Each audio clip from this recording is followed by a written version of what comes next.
Salamat po sa Diyos sa mga taga dyan sa Bukidnon. Lipat tayo ng Negros Occidental, Valladolid.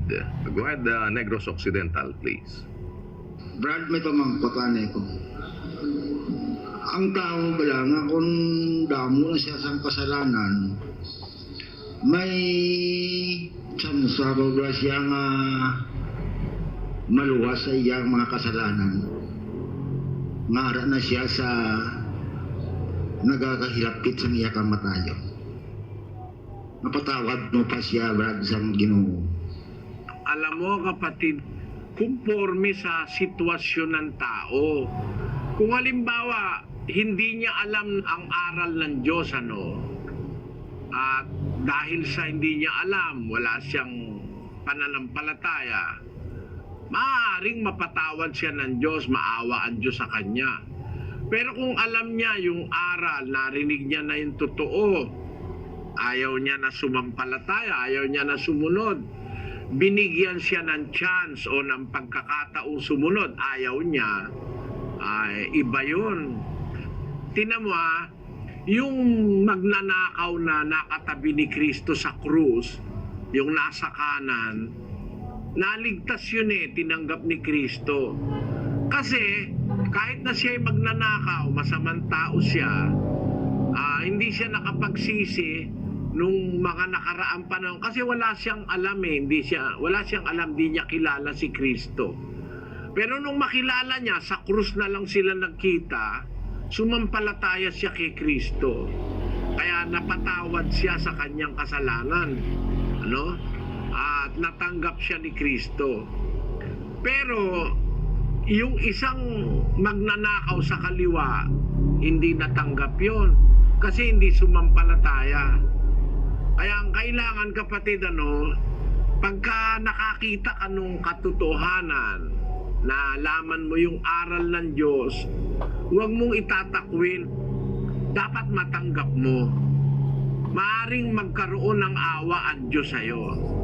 Pero kung halimbawa, buong buhay mo, ayaw mong gumawa ng mabuti, buong buhay mo, puro masama, tapos nakakilala ka ng mabuti, nagkaroon ka ng chance, makarinig ng aral. Tapos nung marinig mo, binaliwala mo, ang sabi sa Biblia, hindi ka pwedeng mapatawad nun.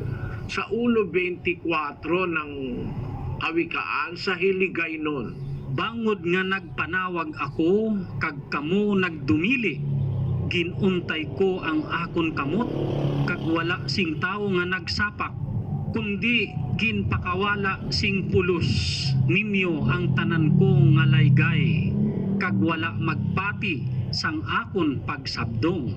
Ako man magakadlaw sa adlaw sang inyo kalalatan, magauligyat ako kung mag-abot ang inyo kahadlok. Kung mag-abot ang inyo kahadlok subong sang unos, kag ang inyo kalalatan mag-abot subong sang buhawi.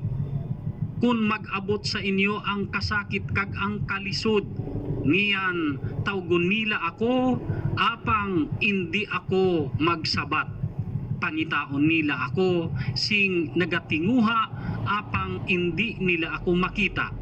Tungod nga gindumta nila ang ihibalo, kag wala magpili sang kahadlok sa Ginoo.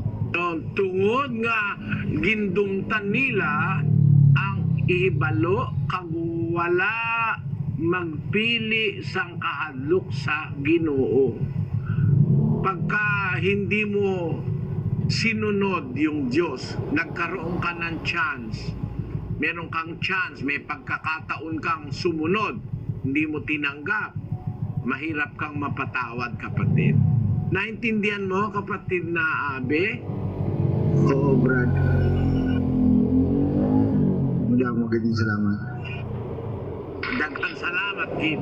Sige po, salamat sa inyo dyan sa mga taga Negros Occidental. Anyayaan ko si kapatid na Abe, makinig kayo po sa doktrina, kapatid na Abe, para matutunan niyo yung aral ni Kristo habang may panahon pa. Huwag kang mag-intay ng kamatayan, malapit nang mamatay, saka ka na lang magsisisi. Huwag ganon, kapatid na Abe. habang may panahon pa tayo, matuto na tayong gumawa ng kabutihan. Habang may panahon pa, huwag kang maghintay nung malapit ka nang mamatay. Ay, nako, masama yun. Nakasulat yun sa Biblia, Galacia 6:10. Pakibasa mo, kapatid na Daniel. Kaya nga, samantalang tayo'y may pagkakataon, ay magsigawa tayo ng mabuti sa lahat at lalong-lalo na sa mga kasangbahay sa pananampalataya. Salita ni San Pablong sinulat na salita ng Diyos, ang sabi, samantalang tayo'y may pagkakataon. Sabi sa Hiligay nun, Gani niyan sa may kahigayunan kita, magbuhat kita sang maayo. ayon, sa may kahigayunan kita, magbuhat kita sang maayo. Ayon sa tanan nga tao. Kailangan sa may kahigayunan kita, magbuhat kita sang maayo. Pakinggan mo, compare mo, pagtularin mo, paghambingin mo.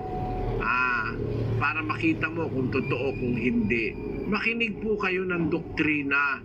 Ito po ay maaaring makarating sa inyo minsan lang sa isang buhay natin. Once in a lifetime na magkaroon tayo ng encounter sa katotohanan. It's a very rare opportunity na magkaroon tayo ng pagkakataong umalam ng totoong aral ng Diyos, pag-aaral ng doktrina ng Panginoong Jesus. Samahan nawa tayo ng Panginoon. Patuloy tayo, kapatid na Daniel. Opo, kapatid na Eli, at puntahan po natin ang Basco, Batanes. Nandun po ating mga panawin kasama si kapatid Rolando Pascual. Go ahead, Batanes.